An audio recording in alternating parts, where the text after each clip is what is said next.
The new body. New desk, new chair, new body, Noodle. new everything. What's wrong with you? You're getting old. I'm getting fucking old, I think. Either that or it's just because it is cold in here.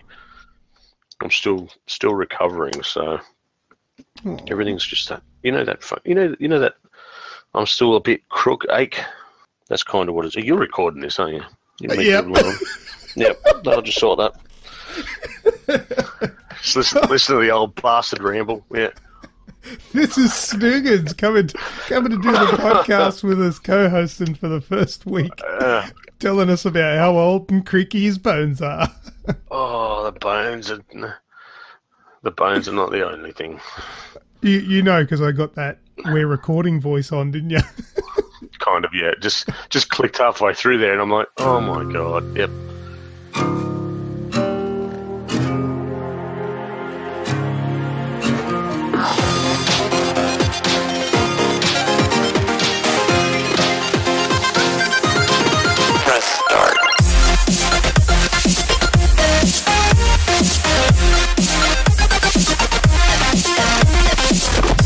This is episode 178, and today is Thursday, the 20th of July, 2017. Welcome to the Aussie Gamers Express video game podcast. I am your host, Lucas, and here with me is my co-host for the first week, and he's also admin of the Aussie Gamers Express Facebook page. It's Snoogans. How are you, man?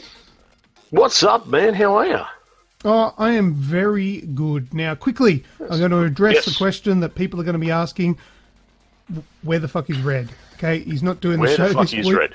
He's got to be on. Where is he? I'm stepping into the beard. I'm not sure if I really want to step into the beard, being that it is a ginger one. You know, when I come out, I might not be allowed to be a pirate, but I'll do my best. Yeah, but what's better or worse, a ginger beard or a grey one? I'll take the grey one because it means that I'm rather handsome. Oh, okay. So that's what I tell all the ladies, mate. You know, it doesn't matter if I've got a bit of grey hair around. You know, I look distinguished. Have you got grey pubes yet? No, I'm not the grey bush. No. Easy love, the bush. Anyway, Red's got some stuff going on at the moment, so he's not going to be able to make the show, but he should be back a little bit later. Before we start, here is this week's show in preview. First up, we'll do video game discussion, then video game news. And in this week's news, we have Doom DLC gets update 6.66. See what they did there. And we have 168 known Forza 7 cars. And Atari announces a new console. Ooh, interesting. Then we'll do user-created content brought to us by yourself. Then we'll do What's That Sound, last words if we've got any, and then we're going to jog on and go and play some video games. So, first up with video game discussion, Red isn't here. So, Snoogans, I was about to say Red, that's why. You were about to say Red, were you? Well, it's a habit. I've done it very close to 150 episodes with Red, so yes. His name's going to roll off my tongue. I'm probably going to call you Red a couple of times. So does this mean I could go Reh because I get to do it first this week? You can if you want to. Sounds pathetic though. He'll crack the shits because you don't do it right. That's exactly why I did it. Call me old man River, you bastard. Yeah. The bands, he gets the shits at me because I can't do the band properly as well. Oh, that's because you don't want to give yourself an aneurysm. Well, yeah, that's true, and I'm not going to attempt it tonight because the BAM is, you know, we were there for the birth of the BAM, and yes. You know, more than happy to leave it with the man because he's the only one that can do them. Well, I totally agree. It's like Michael Jackson's moonwalk, and he's. Well, that was pretty close. Hitched up your pants a little bit. You're right. Yeah. You need to go and get about. You need a second or what? No, I'm good. You're good. All right. Well, what have I been playing? Well, I'm still recovering, so I haven't really been doing all that much. Recovering? You haven't you're not post-op or anything like that. You've had a cold. I've had a bit more than a cold. I've had 6 weeks of friggin' hell. Is that a lingering flu? Just wouldn't leave me alone. Oh, I know what you're talking about. It does suck. Yeah, it did suck. It was more the he couldn't talk, couldn't sit upright, couldn't stay awake past 8 o'clock. I'm not that old. It was the flu. Oh, I'm telling you, my turn's coming. I haven't had it yet this winter, and it's coming. Well, I'll come around and give you a kiss. We'll get it out of the way. Oh, well, my mum came over today, and I said, "What's wrong with you? You look down." And she goes, "Oh, I'm sick." And I said, "What the fuck are you doing visiting me then?" and then my wife my wife offered her a coffee, and she said, "Oh, I better not." And I said, "Mum, I'm kidding. I'm not kicking you out. Sit down and have a coffee." I'm such a horrible son. All right, tell us what you've been playing, man. Well, first off the block, I have a question for you. Okay, the answer's no. Why the hell is there such a thing as the Xbox One X? Now, it's because I've been playing Gears of War 4. Right. Now, I have left it alone for a little while because I thought I had a lot more to do in it. Turns out that I had 15 minutes until the story was actually finished. But right. That thing looks amazing. Well, it is a good looking game. It does run really well. But it's 1080. It's 60 frames. It's running on. It's running on my. Is it? Day one Xbox. That's not 60 frames. Well, they claim it to be. Do they? Where's it? Yeah. Like, have you seen that in text? Like, as a I have seen it in text. Oh. I didn't. Because it looks damn good. It does look good. I didn't realise it was a 60 frame game. I'd put it up there with Uncharted. Gears of War. Oh, jeez, that's a big call. Gears of War. Just visually. Frames. Yeah, well, it is a beautiful game. You are right. No, it says here targets 30 frames. Where did you see this? I saw it on a plaque thing on a Xbox website. Oh, Horde mode is 60 frames, I think. Okay. That might have been. Well, yeah, might not have just. I'm just doing a specified that bit. Yeah, here we go. It says, well, look, this is just a quick Google search, and from Game Rant, it says Gears of War 4's campaign will run at 30 frames a second, multiplayer at 60 frames. Okay. Yeah. Well, still, it looks fantastic. I'm such a frames per second snob. You are. Yeah. But, I don't notice it. All I know is it looks fantastic. Anyway, Jeff, I finally finished the campaign on it. Left me hanging, very much so. I know it's the start of a new trilogy, but just that sudden stop was well, I loved left it me as wanting. well. Yeah, left me wanting more. So that's. Sorry. It is a beautiful game, and to answer your question about why are we getting an Xbox One X, well, it's the same question that a few of us asked when we got the PlayStation 4 Pro. There are so many games out on the PlayStation that run and look so like Uncharted 4 came out when the standard PlayStation was PlayStation 4 was the only thing that we had, and that is a beautiful game that runs fantastic. And the thing is, you look at the PlayStation 3's life, and there were some brilliant looking games. The Last of Us pushed the boundaries and all that sort of stuff.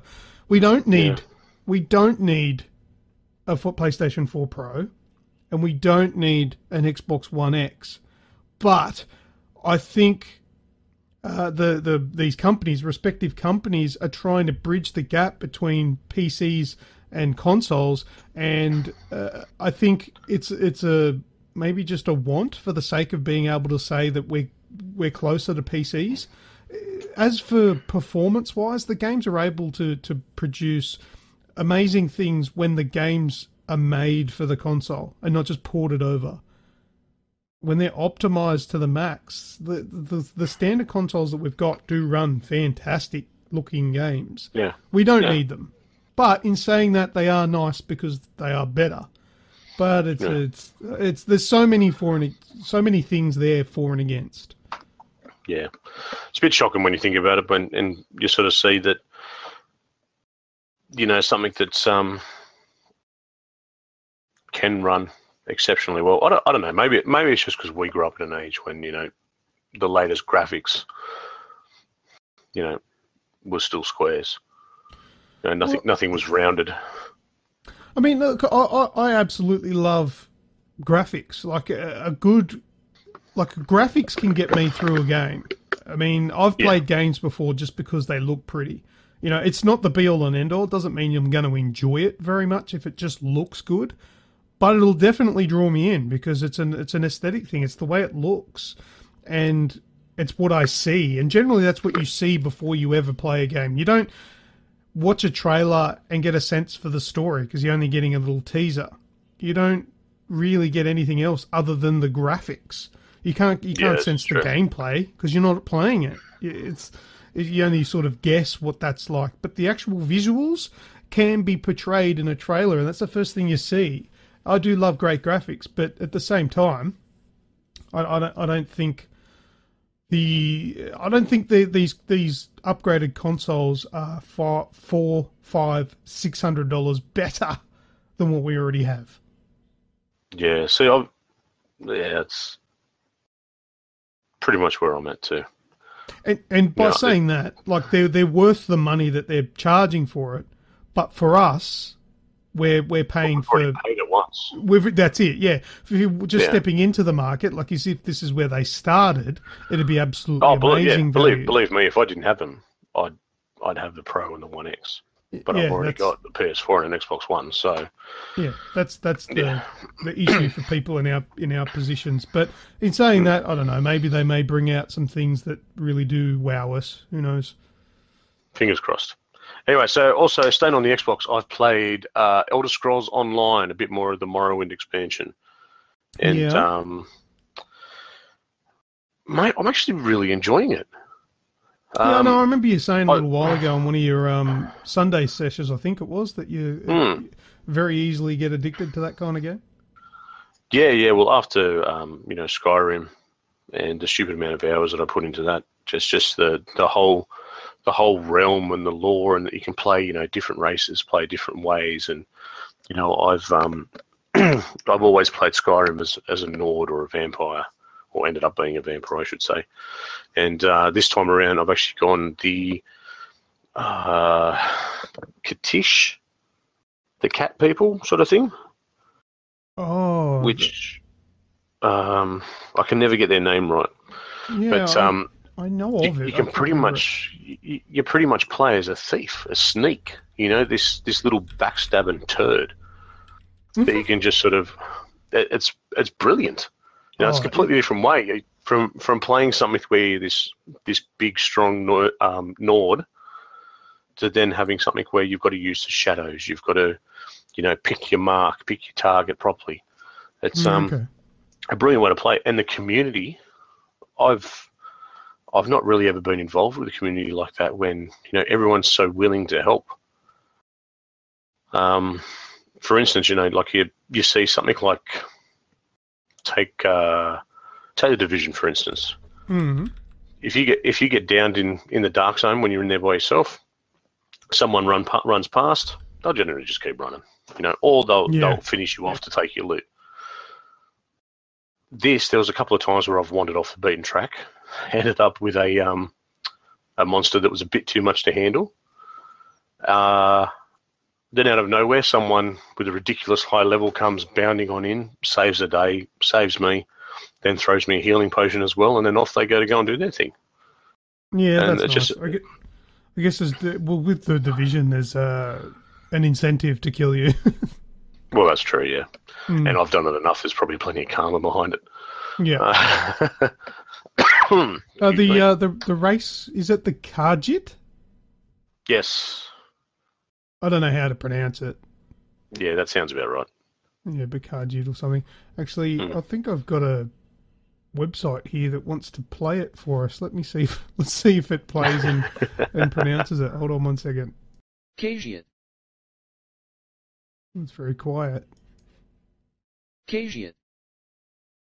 Khajiit. Khajiit.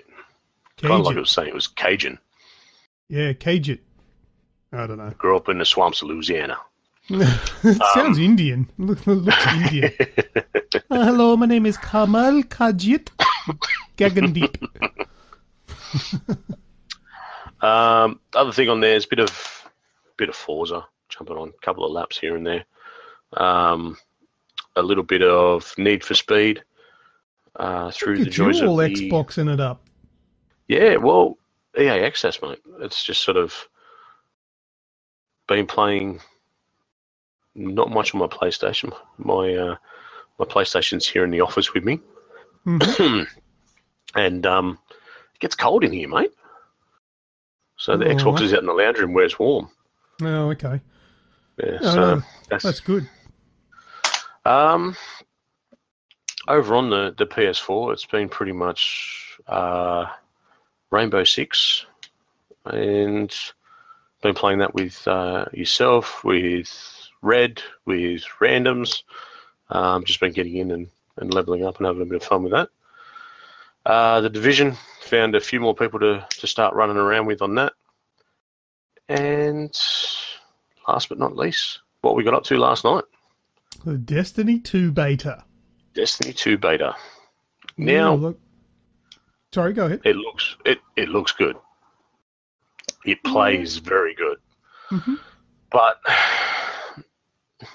I think even you said to me yesterday, it kind of feels like a DLC. Yeah. Well, I mean, you've got to keep in mind as well, just for people that don't know you too well, Pat, that you've put 2 hours into the original Destiny. 2 hours into the original. Massive amount. Not a big fan, not sort of well versed when it comes to it. But yeah, look, this is first thing I want to just get off so I don't forget, is I want to give a shout out to Nico, Ross Mark, Grey Wolf, and Helix 333 for playing with us yesterday and last night. That was really good. Grey Wolf and Helix, fantastic team members for a Crucible match. Brilliant, aren't they? How big are their shoulders? Yeah, we played, 7 games maybe? We won 4. No, wasn't it 6-1? What's I'm pretty sure we went 6. We went 6 wins, we won 1 6. loss. Oh, maybe. Yeah, maybe. I don't, we lost the first one and then didn't look back. Yeah, because actually I do remember I made up the maths in my head of how many we'd won, but then we ended up playing a couple more. So yeah, we just smashed it. We definitely got a higher win rate than loss, so it was really good. They're really good players, and I think they listen to the show too.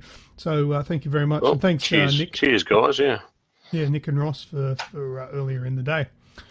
Now what you were saying, that's what it feels like. Now, in the Destiny 2 beta currently, because I believe there's going to be something opened up a little bit later, there's one strike called the Inverted Spire, and I've played through that with a bit of commentary, which is available on the Aussie Games Express YouTube channel. Go and check that out if you wish. It's also on our Facebook page. There's a quick play multiplayer, which is basically your domination, so capture A, B, and C.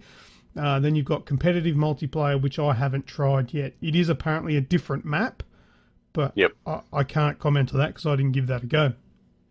It's very bare bones compared to the original Destiny's beta. Did you play the original beta? Yeah, I did. That's why I think that's why I sort of feel like it kind of got like as much fun as it was to play. It kind of got old pretty quick. Now, the thing is, though, it feels very much like Destiny. That's not necessarily a bad thing, but it sort of gave me the bug, and I wanted to play Destiny. But instead of playing the beta, I figure I'll probably just play Destiny because I've got more maps to choose from and can actually get loot drops. But I mean, I guess it's a beta. It's going to be bare bones. It's not going to be too much in there. It's just testing it out, yeah. Yeah. But in comparison to the original one, there isn't very much. There's no loot drops. There's no engrams. I was talking just via chat with Rep Premier today about it, and he made the comment saying, "I really hope they don't steer away from the engrams." At first, I thought, well, maybe because it's the beta, they're not making any loot drops. But that made me think as well. Unless they got rid of engrams altogether, and there's only loot chests and stuff for finishing missions. I'm hoping that's not the case, because I quite like the engram drops and how you got to go and get them encoded depending on what level they are. So I hope they keep them around because they do look cool too. Yeah, well, it does have, well, even if you look at the beta as a base, it's got a very strong base. Yeah, There seems to be a lot there. Everything ran smoothly. It loaded up pretty quick. yeah. The fact that the multiplayer just kept running through. It was a good start. Yeah, look, it is. Uh-huh. It was enjoyable. There's a few new things that veterans of Destiny would recognise. Things like the mantle. So if you're jumping up and you just miss the edge, you can grab the edge of a ledge and pull yourself up, which is a little bit different. It doesn't feel overused though. It'll only use it if you need to. So if you're jumping up and you've got enough upward movement to go up across that ledge, it won't just grab you and pull you up. You'll actually just sail past it and do whatever you need to do. But if you are falling a little short, that's when it'll activate, which is really cool.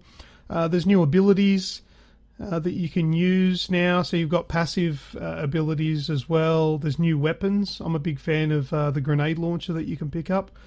That's real good to use with a boss. It's good to use in the multiplayer too. Yeah, it clears out a hold point really quick, doesn't it? Yeah, it is good. So we get that heavy ammo. We can put it to some good use. But all in all, it does look like a good sequel. But the biggest thing to note would have to be that forced intro mission, the homecoming mission, which yes, gave a big amount of promise towards some story that's not sort of watered down and confusing. It gave me the impression that there's going to be a lot more story in cutscenes rather than in grimoire cards. And the characters, there was good dialogue in the cutscenes. There were familiar characters in there that were using awesome abilities that the Guardians use in the cutscene. So that was cool. So I'm hopeful for Destiny 2. But if you're looking for massive changes, like to the actual gameplay, it's not going to happen. It's very Destiny, which is good because the gameplay was amazing in Destiny 1. There you go. Indeed. That's probably it from me, mate. That's it. All right. Yeah, that's it.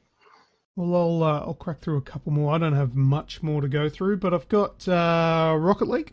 I've been playing some Rocket League. I played a few games yesterday to pass the time until it was stream time for Destiny, and I smashed it. I'm hot and cold. Sometimes I'm absolutely rubbish. But yesterday, I've been rubbish in competitive play because obviously there's a lot of other competitive players. But I decided to just do a normal game, and I owned the field like 4 games in a row before I finished.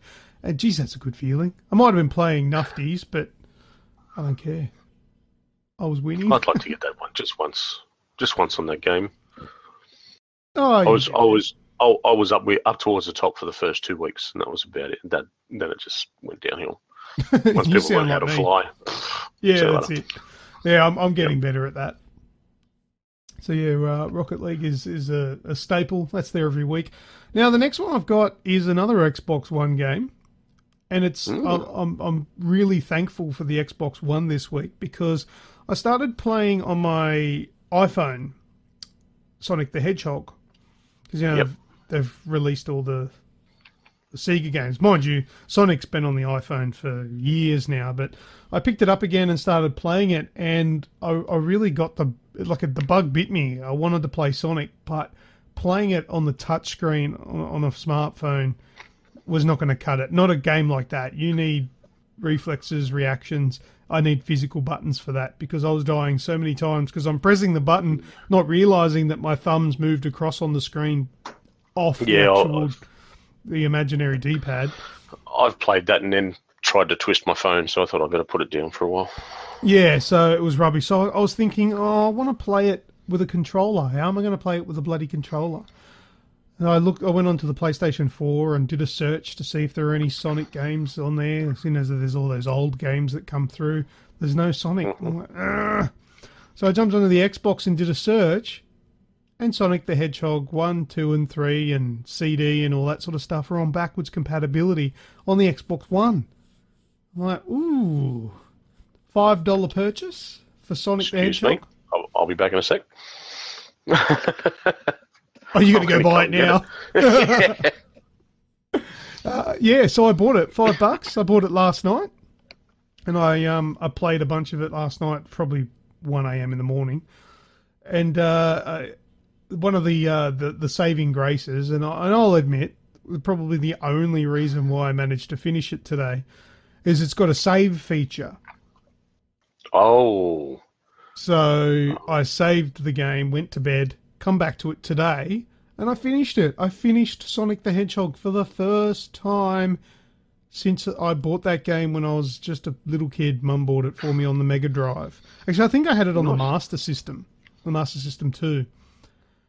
But yeah, I finished it. Actually, the boss fights were the easiest parts of the game. They're actually really ridiculously easy. It's the actual levels that are hardcore bullshit hard. So the game save came into use quite a few times. But yeah, so I'm really impressed with the Xbox for that. Like I've poo-pooed the backwards compatibility in the past and thought, who wants backwards compatibility? I fucking did this week. Because I really wanted to play Sonic the Hedgehog, and I could, and I did. So that was really, really good. And I also, just because I was on the Xbox, I had a look at some of the games that I had on the Xbox 360 through the Xbox One, and I saw that I had Rascals. It's spelled like Rascals. Yeah, yep.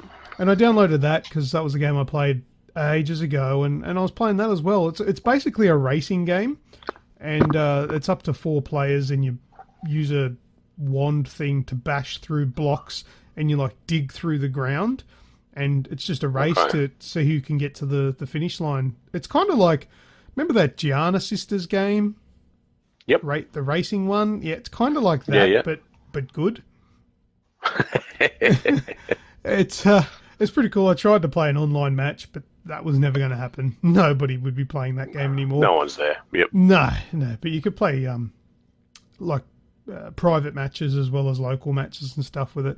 But I played that. It was really cool, and I had to look through some other things on there, and there's probably a few other backwards compatible games that I'll probably buy to play, and things that I probably should have played and finished a long time ago, but never did. But there was another game on there, Pat, I was telling you about called Candleman. Yes, last night we had a chat about it, yeah. Yeah, I want to... Candleman. I'm going to get that. I will get that eventually. I haven't got it yet. It's $20 on the PlayStation. Sorry, on the PlayStation, but on the Xbox store. And it looks really cool if you like games like Inside and Little Nightmares and that. It looks kind of like that sort of... There's a few of those types of games coming out lately, which is... Yeah, they seem to be a genre that's really sort of starting to kick off again. Well, they are popular, but they're essentially a story-based, ambience-oriented side-scrolling platformer without being like Sonic or anything like that. It's really cool puzzle platformer. They're really cool games. But yeah, so I'm gonna check that one out very soon. But I think that's pretty much it. I do have Star Fox Zero here, but I still don't. That's it right there. It's, if you can hear it, it's actually still in the plastic. I haven't taken it out. You've got an original one or a new one? No. Wii U. This is the. Oh, okay. This is the new one. I was about to say, if you've got an original Star Fox, what are you still doing working? No, this is the Wii U one. I bought it a couple of weeks ago, and it turned up in the mail. The only thing is, there's one reason why I haven't played it yet, and this is the power of opinion and social media.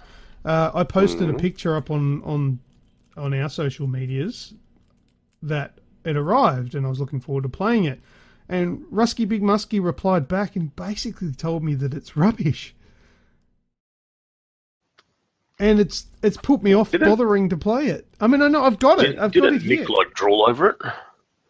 No. Nick said that it wasn't terribly great either. He said the controls are awkward, and it's not fantastic. So it's still in the wrapper because I've got it here. I own it. I may as well put it in and have a go. But other things have been like, play me because I'm actually good and you know I'm good. That one, it might be shit and waste your time.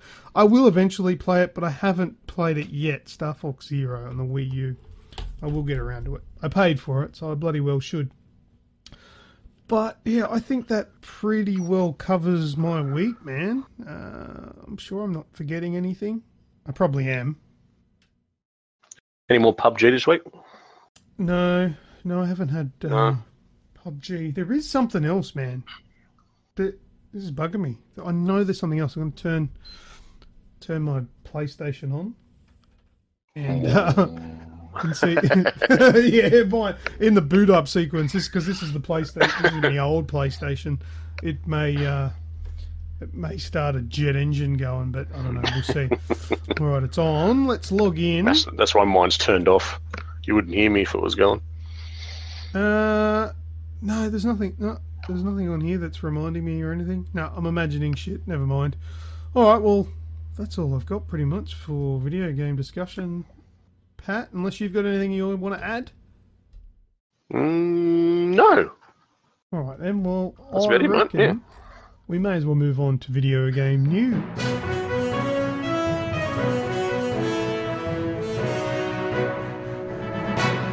All right, so first up in video game news, we've got Doom DLC gets update 6.66. Big deal, right? It's an update. What do these updates normally have? Things like stability fix. Surely not for Doom. Not for 6.66. It's got to have something in there. It's got to have something fancy. Well, I mean, the whole reason that's made it into the news for our podcast, it's something better. With the latest update, no, that's right. With the latest update, Bethesda have ditched the season pass for Doom, and with the aptly named 6.66 update, all DLC is free for everyone that owns the game. It's going back in.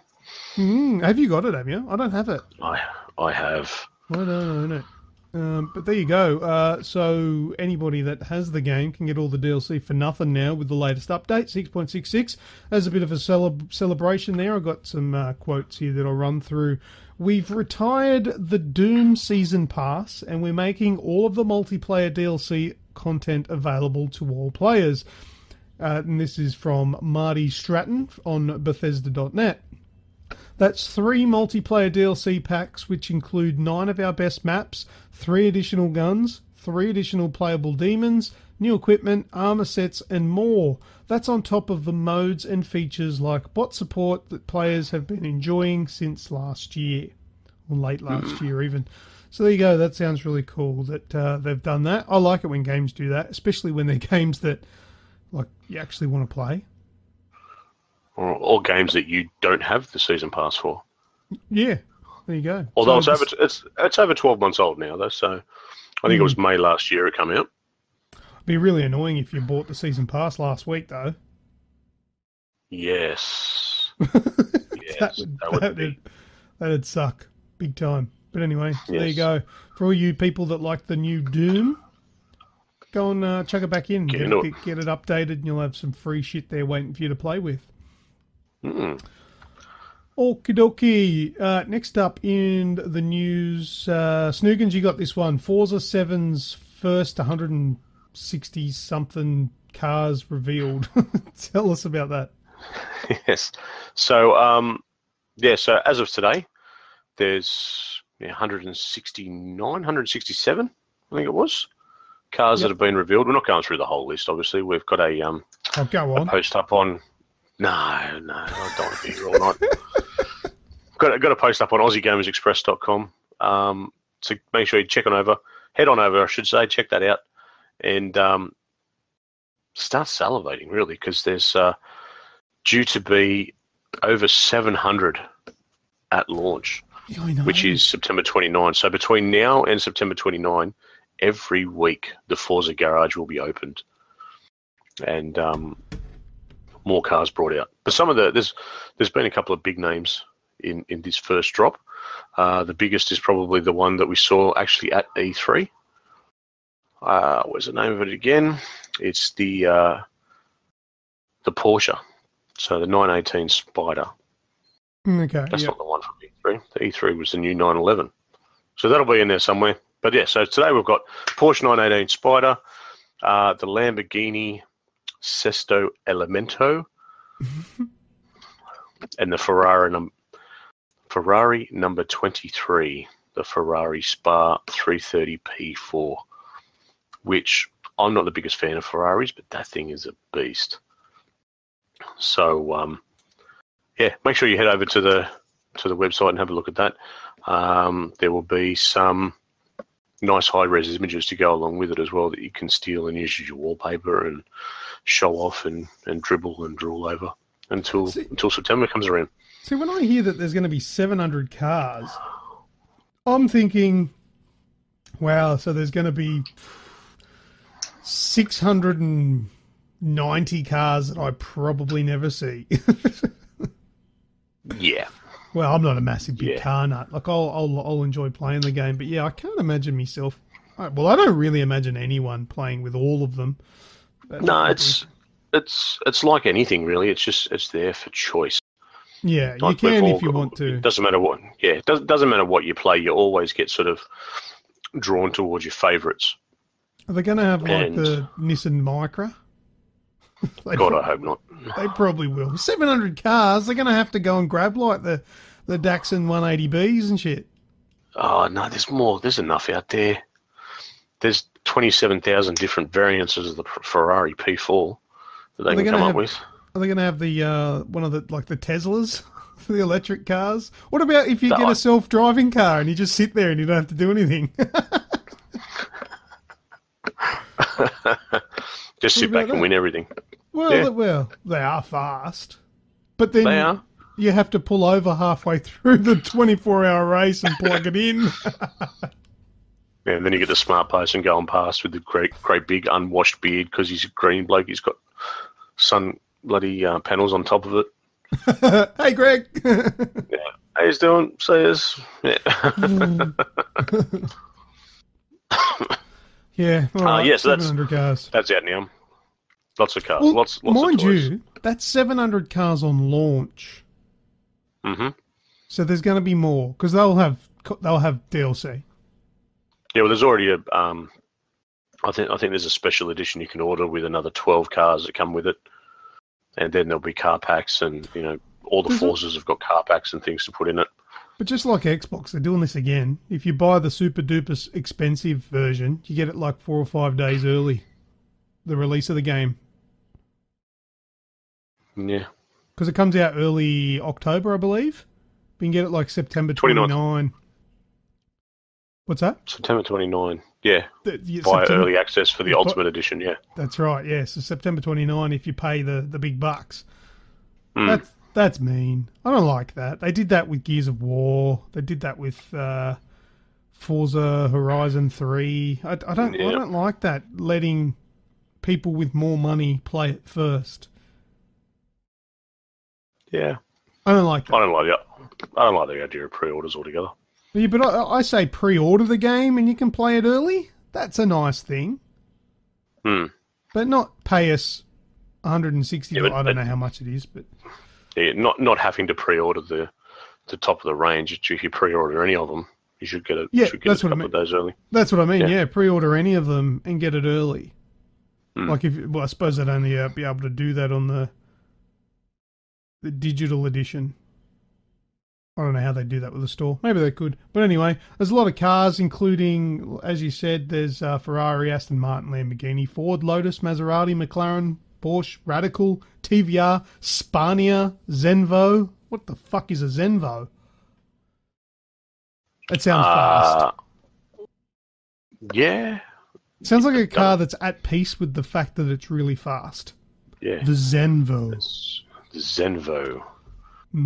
Anyway. With a big enough engine to kill a baby deer. Speaking of baby deers and being killed.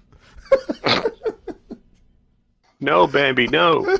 I watched a video today on Reddit, and it was of an aeroplane landing, and for some reason, the person on the plane was filming the landing gear and like down through the landing gear. So it obviously wasn't a commercial flight.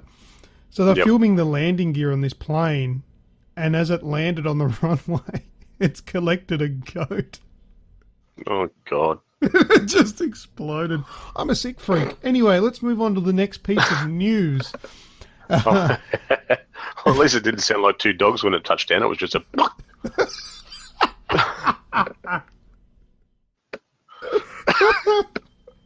Oh, dear. All right, lastly in the news, Atari has revealed their new console. Yay. Are you getting sick of these minis? Yeah. That's... I don't know why. Well, then I've got news for you, Snoogans. The Atari box has been revealed to be at the core of those teasers that we saw earlier in the year. I don't know if you saw it yourself, but there was a video. I saw one. I saw one. Yeah, I saw one 2 days ago that I looked at, and I couldn't find any 100% concrete evidence. Okay. But so that's why I didn't get. So it didn't get posted. But since then, it started to leak. It's come out now. Yeah. So it's the Atari box. In an email to Atari fans, the company has revealed, our objective is to create something new that stays true to our heritage while appealing to both old and new fans of Atari. The Atari box is including SD support, a HDMI port, and 4 USB ports on the front of the Atari box. Two versions of the Atari box will be released, one in wood, which is, I guess, an homage to the original, and one in black and red. Now, it doesn't look like that the Atari box is going to be something like the Mini NES. It looks a little bit more of an homage to the days of old, while providing something that can give a bit more of an up-to-date experience with entertainment. Because it doesn't have a slot for the old Atari games. It looks like it's going to be a little bit more powerful than the Atari. But it's not going to be a console like the Xbox or anything like that. So it'll be a standalone emulator. I think so, yeah. Pretty much. Which will probably... I'm only assuming here, this is just a guess. I'm thinking it's going to be able to do more things like a media box. It probably will have the ability to play movies on an SD card. It'll probably have some sort of app store, maybe. I'm thinking it's going to be a little bit more advanced than what the Mini NES and SNES are. So I'm a little bit interested to see what comes of it. That sounds a lot better. Yeah, because, I mean, it's got a HDMI port for starters. It's not just, your yellow, red, and white component or whatever they're called. 4 USB ports. I guess they probably for controllers. Yeah, it'd have to be. Don't know what controllers are coming with it. The article I saw with this didn't actually have any images of controllers, so unless it's just going to be compatible with 360 controllers or something like that. Yep. But it's looking good compared to just a remake of an old console. But we'll keep an eye. I'll keep an eye on it anyway. If we get more information, we'll be posting it on the page or talking about it here on the podcast in the future. Yeah, indeed. Sounds good. Lovely. All right. Well, how about we move on to user-created content? Okay, for this week's user-created content, Snoogans, you put up a post and asked a bit of a question. And you said something along the lines of, we want to hear your most memorable gaming moment. So you put your post up there, Pat. Tell us what was yours. Yeah, well, mine was, I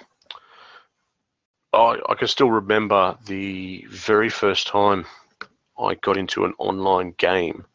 Now, I can't 100% remember exactly what it was. I keep thinking it was Duke Nukem, but it was probably more something like Quake, being that it was an arena match. It was sort of like a 1v1 arena. Mm-hmm. I remember mine. Do you want to know mine? Yeah, what was yours? Turok.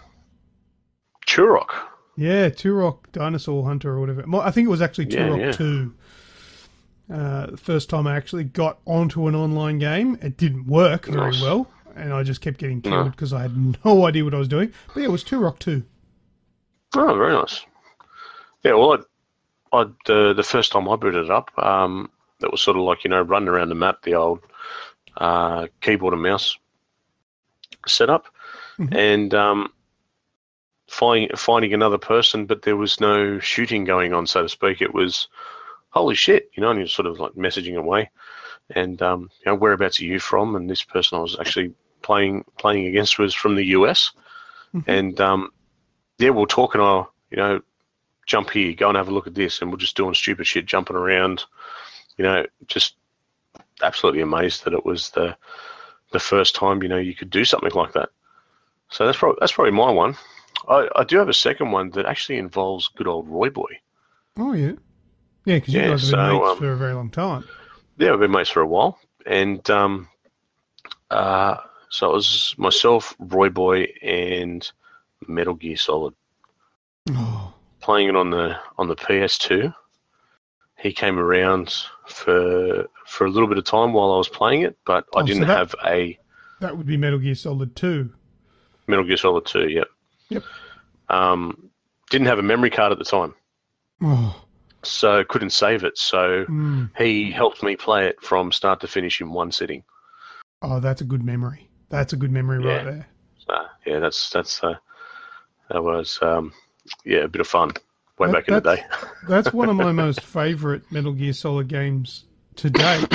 And contrary to the controversy that game came out with, because, spoiler alert, for the majority of the game, you don't play as Snake, you play as Raiden.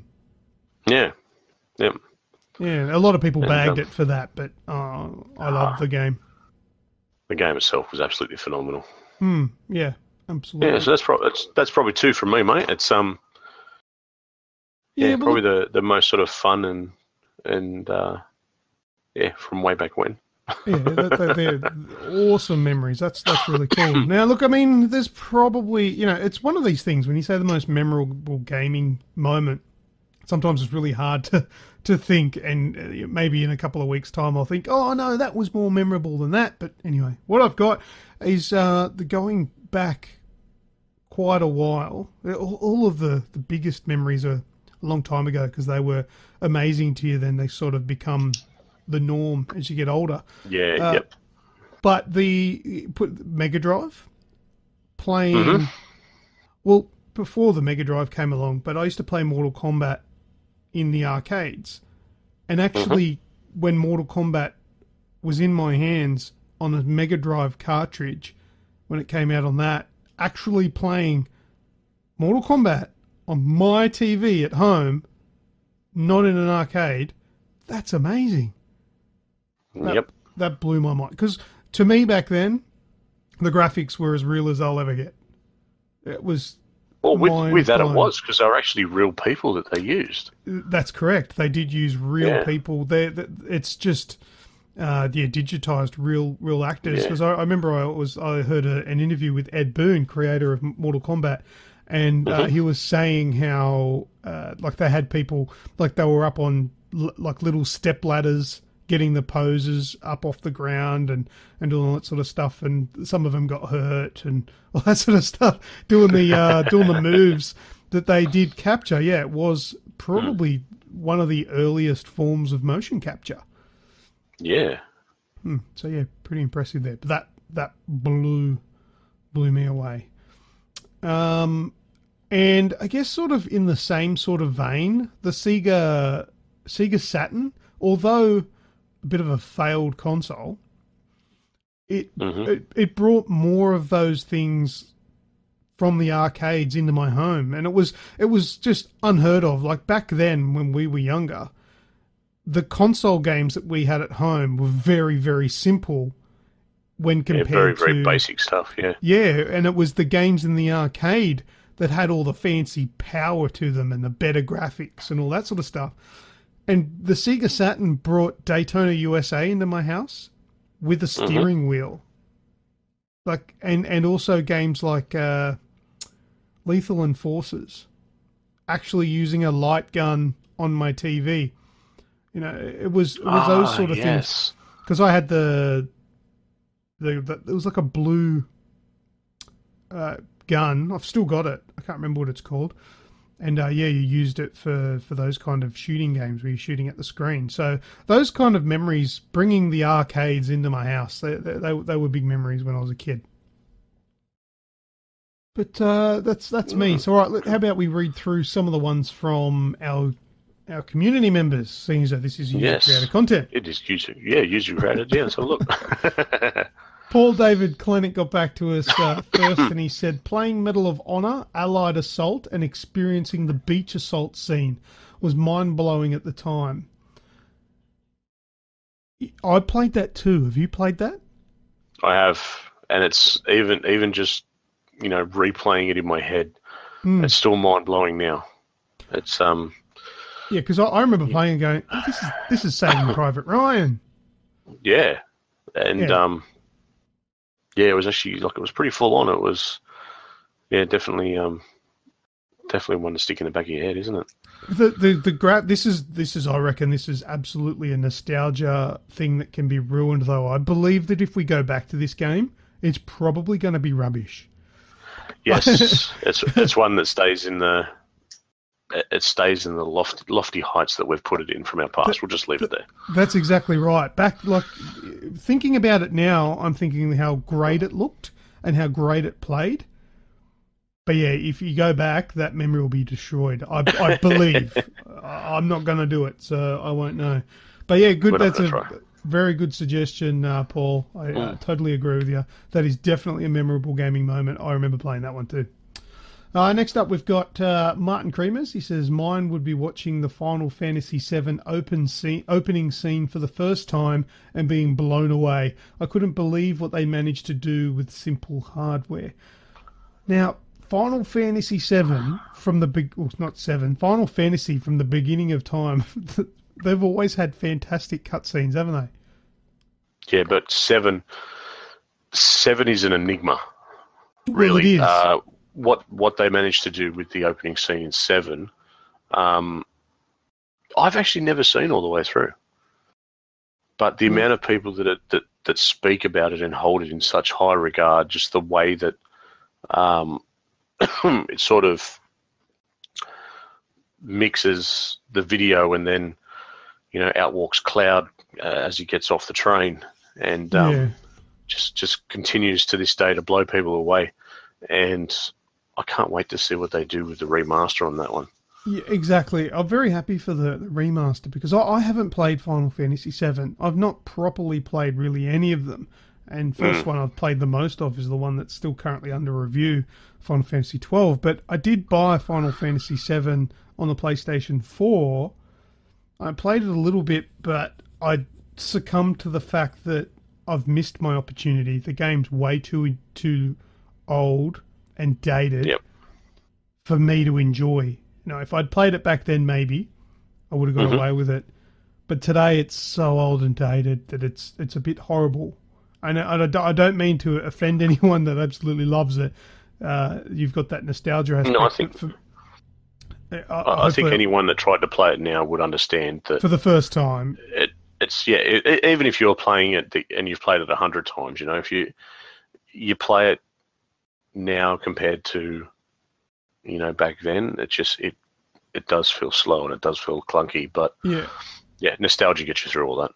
Yeah, but there is a fast forward mode on it, which is helpful. Yes. But I thought that I'd essentially missed out my opportunity to play one of the world's most iconic games, Final Fantasy VII. If anybody mentions a Final Fantasy game, that 9 out of 10 people are going to say 7 is their favourite. Yep. Now, I thought I'd missed this opportunity, but now that they're remaking it. Remaking it, yeah. I feel like this could be my opportunity. So I hope they do it justice and don't change it too much. So I'm hoping that it's still the same scenes throughout the whole game, just remade. I'd like them to put the combat a little bit more like 15. I think they will. I believe they will. I think 15 sort of hit a good balance with the with the way the combat's sort of it's not turn based, but it kind of is. Yeah. You know, you've got a bit of time there if you need to, and it hit a good balance for it. So hopefully they do that. I think they will. I think it'll be updated in that sense because the rest of the game is being remade. So I'd imagine they'd try and make that a little bit more modern. But I just hope that it's basically scene for scene. So I'd like to know that people that love Final Fantasy VII can play the remake and go, okay, yeah, that's this part of the game, that's here. And I'd be disappointed to see reviews come out for it saying, yeah, it was good, but they missed out this part. They didn't have this section of the game.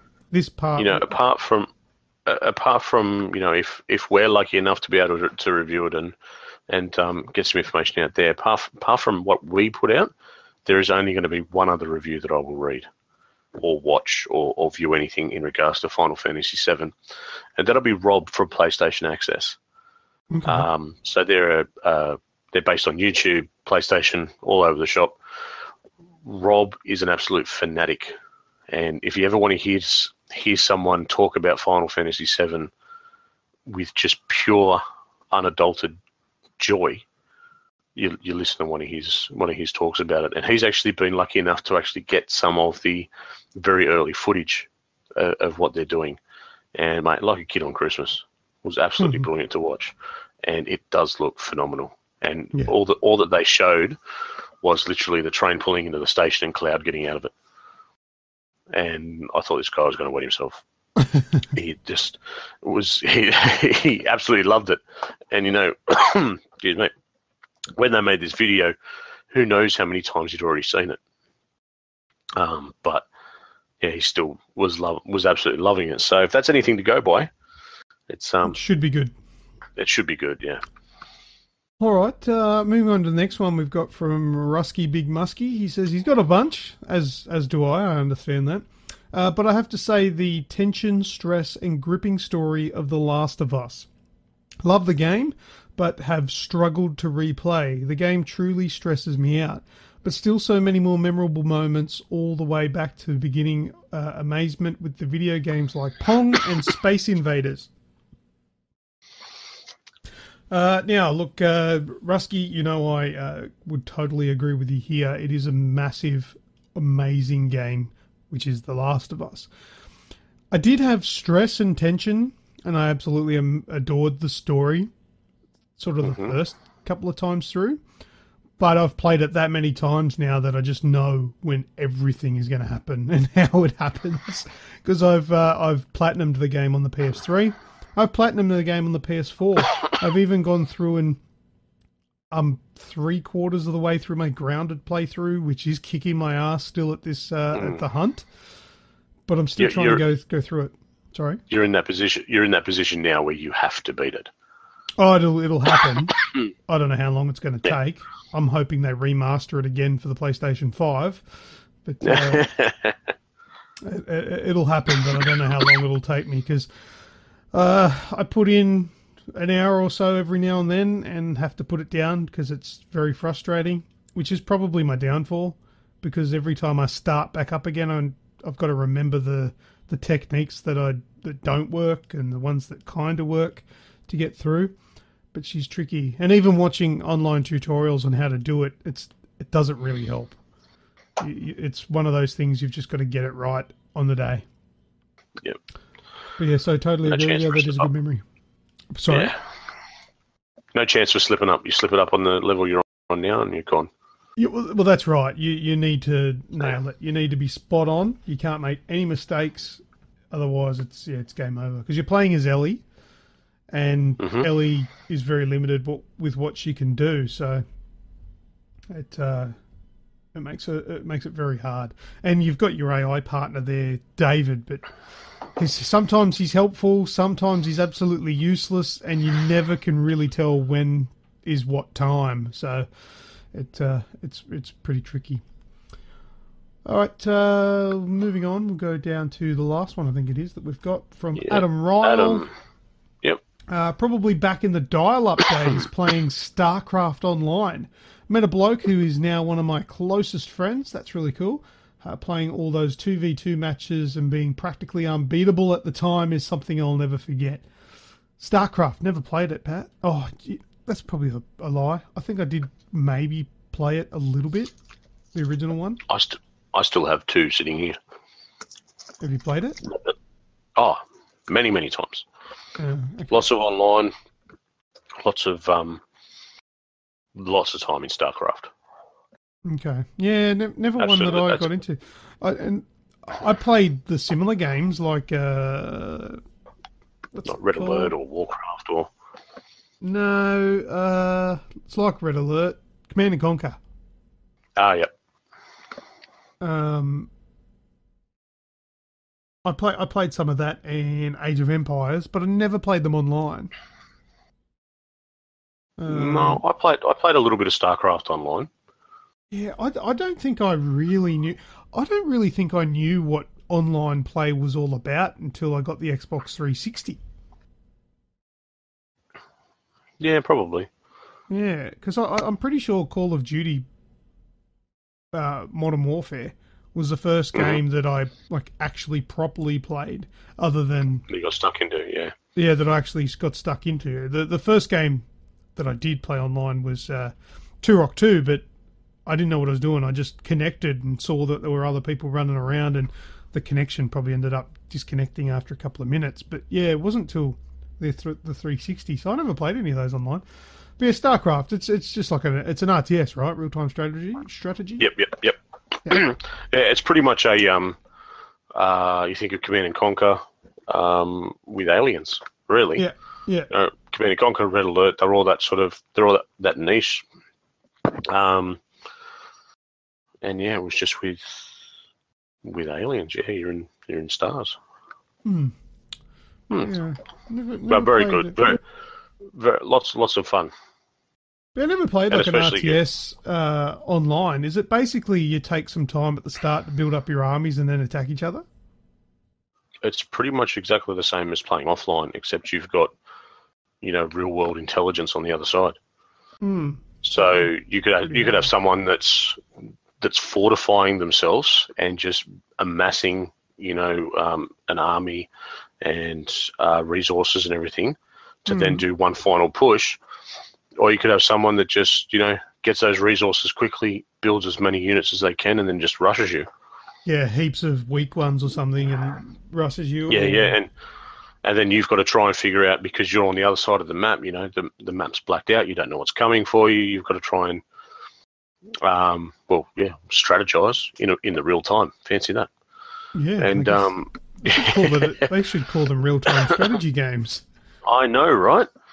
And you've got to try and figure out what way you're going to play it to, defeat them, really. And it's absolutely brilliant. All this talk is making me want to try out Halo Wars. Can you verse each other in that? Yep.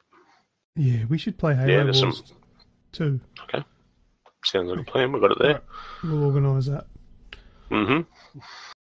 All right. Nice one, Adam. Thanks for invoking that in us. We'll play some RTSs and we'll do some live streaming of it in the future. All right, well, that's user-created content. That's all we got, unless you've got anything else sneaky. Nope, that's it. That's it? All right, well, that's it, yeah. That's all of it. Time for your favourite part. Well, what's that sound? What's that sound? Do, do, do, do, do, do. Oh, you can put that in later. yeah, I'll do that. That's okay. Yeah, okay. All right, no worries.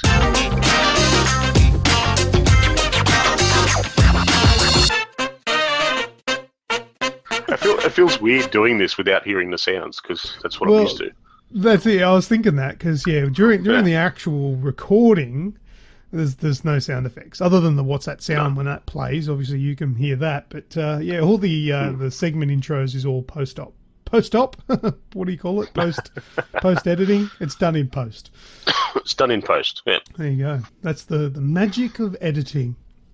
All right, so the score at the moment is 6 to Red, 7 to me. Oh, I'll do my best, Red. I'll try and bring you up level. No, you're not scoring for Red. That's not fair. Why not? I'm filling in. The beard is on. I'm here. No? All right. I don't know. I don't know what contract you signed, but you're not filling in for Red. You're a co-host of the show now. You do realise this? Oh, okay. Oh, of course. Yes. You're not just going to be on this week and piss off. You're it. I'm here now. Yeah. Oh. Did you not know that? Yeah, I knew that. Yeah, I was going to say, because I'm Sounds pretty sure good, we had a conversation about that. So we're going to start one for you, but the only thing is you've got a disadvantage because you're like half the year behind. I don't think it's a disadvantage. I think it's just giving you a leg up. Yeah, all right. I'm going to add you in. 0 Snoogans. See if you can catch us. You owe me a beer. I'll give you a foot rub. No, you're not touching my feet. Fuck, man. If you do catch us and win by the end of the year, I'll buy you a fucking case of beer. Done. Well, you heard it. Episode 178. Google's at the ready. Hey, no, you can't do that. Why? You can't. I've got a nice quiet keyboard. You don't know shit. You fucking cheat. Anyway, last week's What's That Sound? I'm just going to play that one for you. Stand by.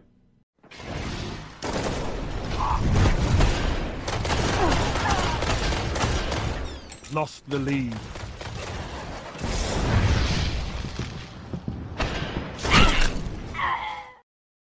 Basically, all I needed to hear was the guy that says, lost the lead, because that's clearly Destiny. That was easy one. So both Red and I got that.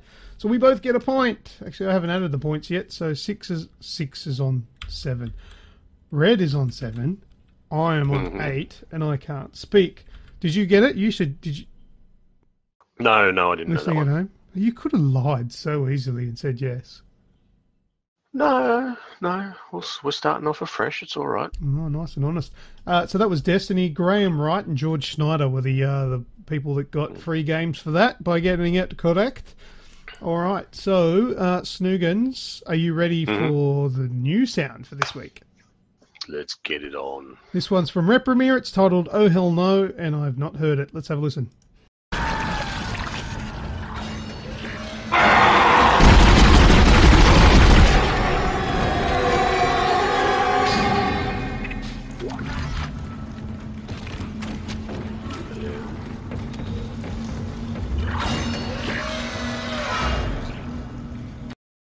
I know what that is.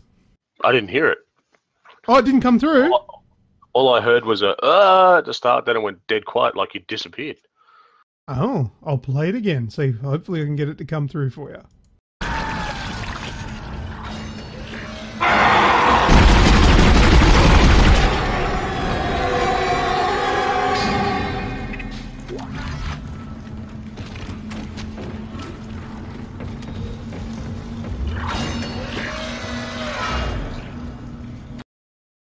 Did you hear it that time? Nope. No. Heard a bit at the start, a bit at the end. Oh, that's not going to work for you. This is it's set up. Is it Gears? Gears of War? No. Gears of War? No. No. Sounds very familiar. It's mainly that the bit at the end where that I can actually picture like being pulled, like a lever being pulled, or. There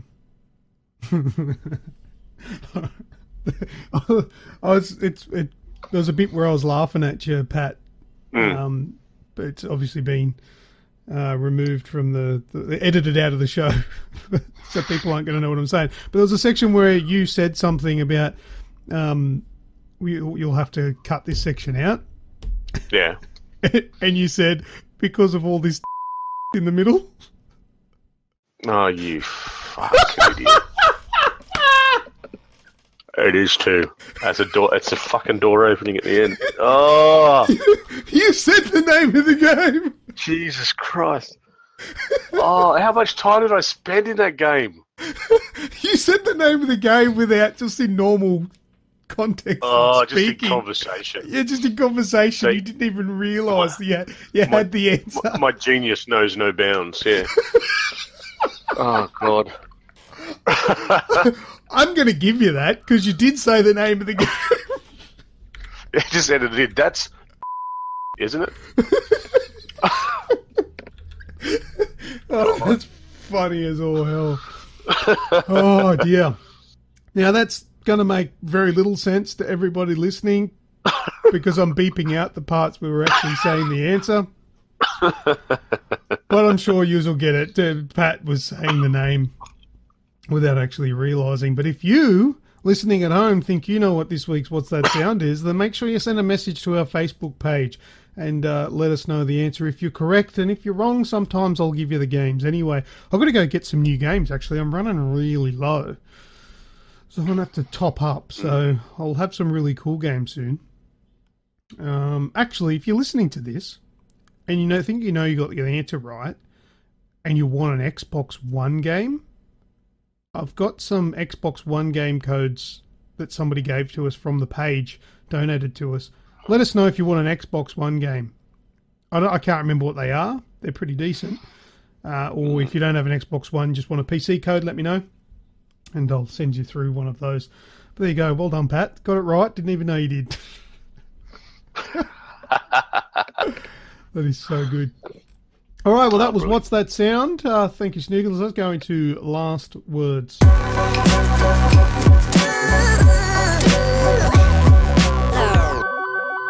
All right. Now, in last words, Pat, we just say if we've got anything that we wanted to get off our chest or anything like that. Have you got any? Something that didn't make the news? Something that you just want to not related to anything? No? We have it. Well, sorry. Mine just turned off there for a second. There's been a new game released last week that we actually get to have a bit of a play with over the next couple of days. Oh, yes. That we'll be streaming. So, a game called Serial Cleaner. Now, there is some info up on the website about it, which is the release info, trailer, bits and pieces, some screenshots and whatnot. Pretty much it's a 2D game where you're a cleaner that's been hired by the mob to clean up crime scenes. Your job is to get in, clean everything, get rid of the body, get rid of the evidence before the cops can get in there and catch you or clean it up before you get there. So very 70s, very cool looking. Actually, I can't wait. It sounds really cool. Yeah, it's just got that sort of 70s vibe to it. The music, the visual sort of tone to it all. Yeah, it looks like it's a bit of fun. Is it? It's not multiplayer, is it? I don't know. I don't think so. I'm just checking now. What do we got here? Single player. Yeah, single player only.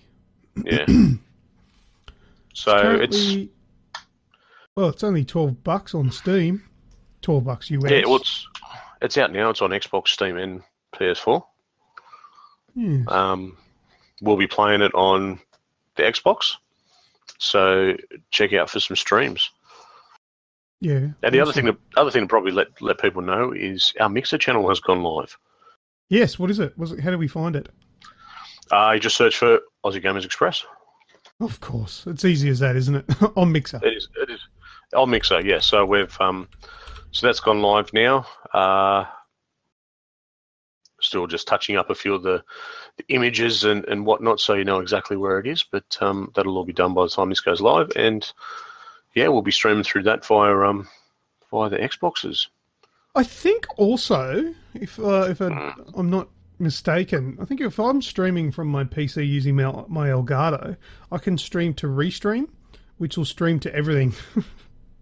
Nice. So it'll stream to like Twitch and YouTube, Mixer, might even be a couple others as well. So I might give that a try next time I'm streaming from my PC. We'll see how it goes. Yeah, cool. I actually can't wait to use Mixer a bit more. I'm intrigued by how they've set it up. Yeah, well, see, that's the good thing. The biggest thing about the Xbox is they're bringing in quite a lot of really good quality things to try and up their image because they're lagging behind because of sales and all that sort of stuff. But it doesn't mean that the Xbox is a bad product. The Xbox is fantastic. But because they're behind the 8 ball, they're putting in extra effort to try and catch up. There's a lot of good things to on the Xbox. I mean, as much as it's frustrating, I always carry on about how frustrating it is to use the user interface and all that sort of shit. It's a bit laggy. Like, once you get past that and you're in the game, it's no different. The games are fine. So, no, game's a game. Doesn't matter what controller you got in your hand. Yeah, and I actually would like to use my Xbox more because the controller's still brand new. That's like mine. Unfortunately, my 5-year-old's got more use out of my Xbox than I have. So she's been getting stuck into Banjo-Kazooie. Oh yeah. That's from the backwards compatibility. Yeah, from the Rare Replay, I think it was. Rare Replay, yeah. The bloody remote control though that I've got for the Xbox, that's had some wear. Netflix and TV and stuff. But look, a couple of things. Last words for me. Thank you very much, Snoogans, for coming and joining the podcast. It's good to have you. I was really excited to have you on. It was amazing. Like it's a nice change. It's been, thank you, mate. It's always fun to jump on here.